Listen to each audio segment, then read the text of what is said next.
গত ৮ মাসে সেনা শাসন আসে নাই, জরুরি অবস্থা হয় নাই। বাংলাদেশে আমার আত্মবিশ্বাসের জায়গা থেকে বলছি, এখন যে পরিস্থিতি বাংলাদেশের ডে বাই ডে উন্নতি হচ্ছে, এই পরিস্থিতিতে সেনাবাহিনী, সেনাপ্রধান জরুরি অবস্থা দিবে না। এই বাংলাদেশে কোনো অবস্থায় তারা কোনো ওই ধরনের শাসন ব্যবস্থা, সামরিক শাসন করবে না। তাহলে এই ৮ মাস পর্যন্ত যারা ওয়াকারুজ্জামানের ভয় দেখাইলো, যারা বলল যে সেনাপ্রধান শেখ হাসিনার আত্মীয় তাই বলে যে কোনো মুহূর্তে আসবে, তাহলে ৮ মাসে তো আসলো না। সেনাবাহিনী আমাদের সার্বভৌমত্বের প্রতীক। আমাদের দেশ রক্ষার জন্য একটা জায়গায় যখন সব কিছু শেষ হয়ে যায়, তখনও জনগণের সর্বশেষ আস্থাটা রাখতে হয় এই বাহিনীগুলোর প্রতি। তারা আমাদের দেশকে রক্ষা করবে। আমাদের সাধারণ নাগরিকরা বিশৃঙ্খল পরিস্থিতি তৈরি করলে সেটাকে সুশৃঙ্খল করার জন্য তারাই মাঠে ময়দানে থাকবে। গতকাল রাত থেকে আজ এখন পর্যন্ত গুজবের মধ্যে গিয়েছে বাংলাদেশ।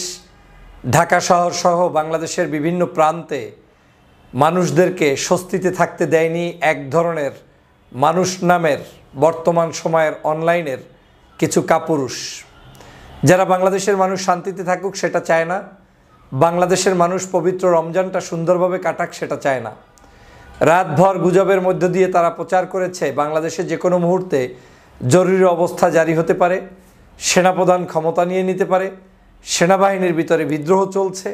বিভিন্ন নানা কিসিমের বিভ্রান্তমূলক তথ্য জাতিকে উপস্থাপন করে বাংলাদেশি মানুষকে বিষিয়ে তুলেছে। আপনারা জানেন যে ৫ই আগস্টের পরে বাংলাদেশের সাধারণ মানুষ আজ একটি স্বস্তির নিঃশ্বাস ফেলতে পেরেছে এবং এই প্রথম পবিত্র রমজান, যেই রমজানটা কোনো ধরনের আপনার কাঁঠাল রানীর যে সকল রেসিপি, সেই সকল রেসিপি বাদ দিয়ে জনগণ সত্যিকার যেই সকল রেসিপি দিয়ে খাবার খেত সেগুলো দিয়ে রমজান উদযাপন করছে, পালন করছে। নিরবিচ্ছিন্ন বিদ্যুৎ ব্যবস্থা, যেখানে কোনো ধরনের লোডশেডিংয়ের তেমন কোনো ব্যবস্থা নেই। বিনা লোডশেডিংয়ে মানুষগুলো তারাবির নামাজ পড়ছে, সেহরি খাচ্ছে। সেই জিনিসটা যেন সরকারের বাহিরে যারা অবস্থান করছেন বিভিন্ন জায়গায়, আওয়ামী লীগের দোসররা, তারা সহ্য করতে পারছে না। যে কোনো মূল্যে বাংলাদেশকে বিতর্কের মধ্যেই রাখতে হবে, মানে যে কোনো মূল্যে প্রতিটা দিন অশান্তির মধ্যেই রাখতে হবে। আপনারা এই বাংলাদেশের যে এই মুহূর্তের সরকার, এই সরকার 16 বছরের ঝঞ্ঝালের পরে ক্ষমতায় এসে তারা যে বসেছেন, এই বসার পরে রাষ্ট্রটা এক ধরনের ভিখারির মতো হওয়ার কথা, কারণ 16 বছরে এই দেশের কিছুই রেখে যায়নি। সেই জায়গা থেকে পবিত্র রমজানের আমাদের সকল দ্রব্যমূল্য নিয়ন্ত্রণে আছে, সব কিছু ভালোভাবে চলছে, কিন্তু সেই ভালো থাকাটাকে যেন কারো অশান্তির কারণ হয়ে দাঁড়িয়েছে, তারা আর থাকতেই দিচ্ছে না। হঠাৎ করে গতকালকে রাতের বেলা শুরু হয়েছে গুজব। সেই গুজবে জড়িত হয়েছে আওয়ামী লীগ, আওয়ামী লীগের সাথে জড়িত হয়েছে কিছু আজকের এই বাংলাদেশের যারা 24-এর গণ অভ্যুত্থানে অংশগ্রহণ করেছেন এ ধরনেরও কিছু কিছু মানুষ, যারা ইউটিউব কিংবা ফেসবুকে অ্যাক্টিভিস্ট হিসাবে পরিচিত আছেন। তারা যে কোনো মূল্যে যেন চেপে ধরে আওয়ামী লীগের সেই চাহিদা অনুযায়ী সেনাপ্রধানকে দায়িত্ব নিতে বাধ্য করছেন। তারা যে কোনো মূল্যে চেপে ধরে বাংলাদেশে জরুরি অবস্থা ঘোষণা করেই ছাড়বেন, এরকম একটা ভাব। মানে যেই সিদ্ধান্তটা সেনাপ্রধানের নাই, যেই সিদ্ধান্তটা ক্যান্টনমেন্টে নাই, যেই সিদ্ধান্তটা সরকারের মধ্যে নাই, এমনকি আজকের সরকারের একজন উপদেষ্টার সচিব, যিনি ইতিমধ্যেই মন্তব্য করেছেন যে বাংলাদেশের কোথাও কোনো জায়গায় এই ধরনের পরিস্থিতি নেই এবং তিনি জানেন না যে এরকম জরুরি অবস্থা হতে পারে কিংবা হবে। তাহলে তারপরেও কারা এই ধরনের ষড়যন্ত্র করছে, যারা আজকের বাংলাদেশের মানুষের মধ্যে বিভিন্ন ধরনের ষড়যন্ত্র সৃষ্টি করছে? আপনারা জানেন দেশে জরুরি অবস্থা জারির বিষয়ে যা বলেছেন স্বরাষ্ট্র সিনিয়র সচিব, এই স্বরাষ্ট্র মন্ত্রণালয়ের সিনিয়র সচিব আজকে তিনি মন্তব্য করেছেন। তিনি বলেছেন যে এ বিষয়ে মন্তব্য করার কিছু নেই। সাংবাদিকরা জিজ্ঞেস করেছেন, তিনি বলেছেন যে কোনো কিছুই এরকম ঘটেনি। তারপরেও একটি গ্রুপ বাংলাদেশে এটাকে নিয়ে সারা রাত প্রচার করেছে। এমনকি কেউ কেউ শেখ হাসিনাকে সকালবেলা ফজরের নামাজ বাংলাদেশেই পড়িয়েছে বলে বিভিন্ন জায়গায় ফেসবুকে প্রচার করেছে। এবং এমন একটা পরিস্থিতি দাঁড়িয়েছে যে বাংলাদেশের এখন সাধারণ মানুষও এখন কোনটা গুজব কোনটা সত্য সেটা আর অনুধাবন করতে পারে না। এখন সবাই ট্রোল করছে শেখ হাসিনাকে নিয়ে, যে শেখ হাসিনা এখন আমার বাসায় অবস্থান করছে, শেখ হাসিনা এখন আমার বাংলাদেশে এসেছে, শেখ হাসিনা এই মুহূর্তে আমার বাসার আশেপাশে ঘোরাফেরা করছে। এই হচ্ছে আজকের পরিস্থিতি। প্রিয় বন্ধুরা আমার, এই গুজববাজরা আসলে কি চায়? গুজববাজরা দুটো শ্রেণীর গুজববাজ এখানে বাংলাদেশে চলমান রয়েছে। এক শ্রেণীর গুজববাজ হচ্ছে যারা মূলত আওয়ামী লীগের ষড়যন্ত্রবাদের সেই সকল সদস্য যারা যে কোনো মূল্যে বাংলাদেশে অশান্তি সৃষ্টি করতে চায়। ওরা নিজেরাও জানে ওর মা এখন পালিয়ে আছে, শেখ হাসিনা এখন বাংলাদেশে তো নেই, পার্শ্ববর্তী দেশ ভারতে আছে, সেটাও সন্দেহ। অনেকেই মন্তব্য করছেন তিনি সেখান থেকে পালিয়ে বেড়াচ্ছেন, কেউ বলছেন ভারতের মধ্যে এক সিটি থেকে আরেক সিটিতে যাচ্ছেন, আবার কেউ মনে করছেন তিনি দেশ থেকে ওই দেশ থেকে পালিয়ে অন্য কোনো দেশে চলে গিয়েছেন। তো যেই নেত্রী তার নিজেরই অস্তিত্ব নাই, জানান দিতে পারছে না, সেই নেত্রী আবার বাংলাদেশে আসবে, এটা বিশ্বাস করা যায়? আমি গত কয়েকদিন পর্যন্ত আপনাদেরকে চ্যালেঞ্জ শুরু দিয়ে বলেছিলাম যে বাংলাদেশে গত 8 মাসে সেনা শাসন আসে নাই, জরুরি অবস্থা হয় নাই।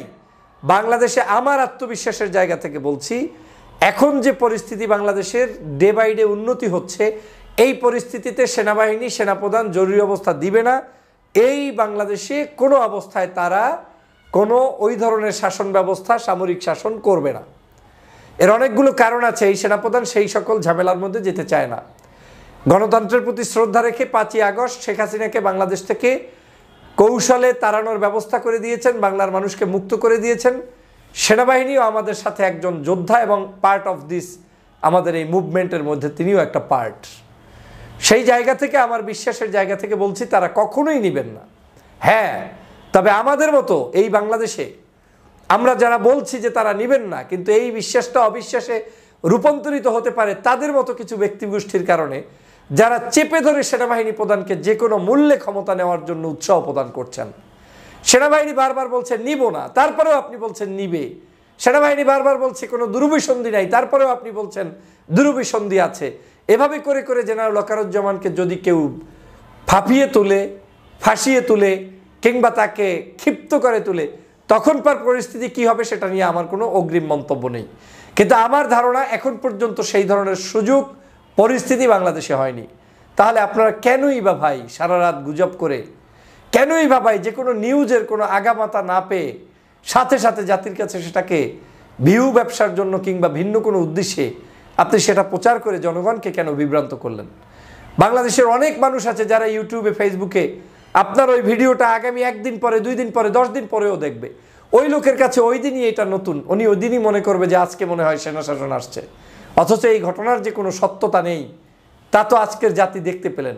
আমি আজও বলছি, চ্যালেঞ্জ দিয়ে বলছি, আমার এই বক্তব্য আপনারা 3 মাস 5 মাস পরে দেখেন, সেদিনও যদি বের করতে পারেন, মানে যদি আমরা কোনো ধরনের চাপ সৃষ্টি না করি যে সেনাবাহিনী আসেন, সেনাবাহিনী আসেন, এমন কোনো বিশৃঙ্খলা আমরা না করি, তাহলে কোনো দিনই 5 মাস পরেও আমার এই কথা সত্য হবে যে না, তারা নিবে না। আমি 8 মাস আগেও জেনারেল ওয়াকারুজ্জামান সম্পর্কে ভিডিও দিয়েছি, ফেসবুকে ঢুকে দেখতে পারেন। আজও একই জায়গায় তার কথা বলছি, এখনও শুনছেন।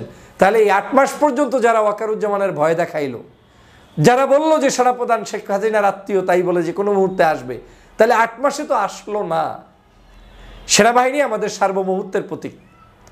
আমাদের দেশ রক্ষার জন্য একটা জায়গায় যখন সব কিছু শেষ হয়ে যায়, তখনও জনগণের সর্বশেষ আস্থাটা রাখতে হয় এই বাহিনীগুলোর প্রতি। তারা আমাদের দেশকে রক্ষা করবে। আমাদের সাধারণ নাগরিকরা বিশৃঙ্খল পরিস্থিতি তৈরি করলে সেটাকে সুশৃঙ্খল করার জন্য তারাই মাঠে ময়দানে থাকবে। অতএব তাদেরকে বিতর্কিত করে কোনো লাভ নেই, অনাহুত বিতর্কিত করা যাবে না। আমাদের এই বাংলাদেশকে সম্মিলিতভাবে এগিয়ে নিয়ে যেতে হবে। এবং আওয়ামী লীগ এখন চায় যে কোনো মূল্যে গুজবের মধ্যেই আপনাকে পতিত রাখতে। আপনি যদি গুজবের মধ্যে নিমজ্জিত থাকেন, তাহলে আওয়ামী লীগের 3টি লাভ। 1, আপনি গুজবের মধ্য থেকে দেশে অশান্তি সৃষ্টি করবেন। 2, এই গুজবের মধ্যে থেকে যদি আপনি সেনাবাহিনীকে ক্ষিপ্ত করে কোনো ধরনের অকারেন্স ঘটাতে পারেন, তাতেও তাদের লাভ। 3, এই সকল গুজবের মধ্য থেকে যদি তারা কোনো ষড়যন্ত্র বাস্তবায়ন করতে পিছনে কোনো দরজা থেকে খেলাধুলা করে, সেটাও তারা করে সাকসেসফুল হতে পারে, সেটাও তাদের লাভ। এবং তার চেয়েও ভয়াবহ হচ্ছে, তারা আপনাকে দিয়েই গুজব রটনা করাচ্ছে। মানে আপনি যাদের পন্থী, ফর এক্সাম্পল আপনি বাংলাদেশের সেনাবাহিনীকে পছন্দ করেন, স্বাধীনতা সার্বভৌমত্ব রক্ষার প্রতীক, আপনি বিএনপি, জামাত, চরমনাই, হেফাজত এদেরকে পছন্দ করেন, আপনার মতো লোক দিয়ে যদি সে গুজব রটাতে পারে, তাহলে সবচাইতে এদের সেফটি জোন হচ্ছে এটা। আর সেটাই আমার কাছে মনে হচ্ছে গত 2-1 দিন পর্যন্ত এবং পূর্বেও বেশ কিছু জায়গায় আমাদেরকে গুজব রটিয়ে রটিয়ে বিতর্কিত করা হচ্ছে। দেখেন, আপনাকে যে লোক তাল দিচ্ছে, যে পিছন থেকে আপনাকে উচকে দিচ্ছে সে বিপদের সময় আপনার পাশে থাকবে না। এবং বাংলাদেশের আজকে আপনাকে উচকে দিয়ে অনেককে অনেক বিপদের মধ্যে ফেলানো হয়েছে ইতিমধ্যেই, তাদের পাশে কিন্তু তারা থাকবে না, কারণ তাদের উদ্দেশ্য ভিন্ন এজেন্ডা বাস্তবায়নের জন্য। অতএব গভীরভাবে পর্যবেক্ষণ করতে হবে আমাদের দেশে বিভিন্ন ষড়যন্ত্র চলছে, ষড়যন্ত্র সম্পর্কে সচেতনতা অর্জন করতে হবে এবং আমাদেরকে সেই পথে এগিয়ে যেতে হবে। নিজের দেশপ্রেম, নিজের যোগ্যতা এবং নিজের দেশের প্রতি কমিটমেন্ট এটা সবার আগে জাহির করতে হবে, দেন অন্যের ত্রুটি বিচ্যুতি আমাদেরকে ধরতে হবে। আমাদের এই পবিত্র মাহে রমজানের এবং ঈদের এই প্রাককালে আমাদের জনতার প্রতি আহ্বান থাকবে, আসুন আমরা সবাই মিলে ঐক্যবদ্ধভাবে বাংলাদেশকে এগিয়ে নিয়ে যাই, গুজব মুক্ত একটি বাংলাদেশ গঠন করি এবং বাংলার মানুষের কল্যাণে আমরা সম্মিলিতভাবে কাজ করি। সবাই ভালো থাকবেন, সুস্থ থাকবেন, শান্তিতে থাকবেন এবং আপনাদেরকে নিশ্চিত করছি, আমি ঢাকা শহর থেকেই বলছি, কোথাও কোনো সমস্যা নেই, সব আরামে চলছে, মানুষ ভালো আছে, খাদ্য বস্ত্র বাসস্থানের কোনো অভাব নেই। রমজান মাস এত সুন্দর সুশৃঙ্খলভাবে হয়েছে যেটা আমি ভাষায় প্রকাশ করতে পারবো না। আমি অন্তর্বর্তীকালীন এই সরকারকে ধন্যবাদ জানাই, বিশেষ করে বাণিজ্য মন্ত্রণালয়ের যে দায়িত্বে আছেন উপদেষ্টা জনাব বশির আহমেদ সাহেবকে ধন্যবাদ জানাই, যে নীরবে নিবৃতে ক্যামেরার সামনে না এসে পিছনে থেকে এত সুন্দরভাবে রমজান মাস আমাদেরকে অতিবাহিত করার সুযোগ করে দিয়েছেন, দ্রব্যমূল্য নিয়ন্ত্রণে রাখতে পেরেছেন। আপনাকে, ডক্টর মোহাম্মদ ইউনূস সাহেবকে এবং বাংলাদেশ সেনাবাহিনীর প্রধান জেনারেল ওয়াকারুজ্জামান সাহেব সহ দেশপ্রেমিক সবাইকে ধন্যবাদ জানিয়ে বিদায় নিচ্ছি। আল্লাহ হাফেজ।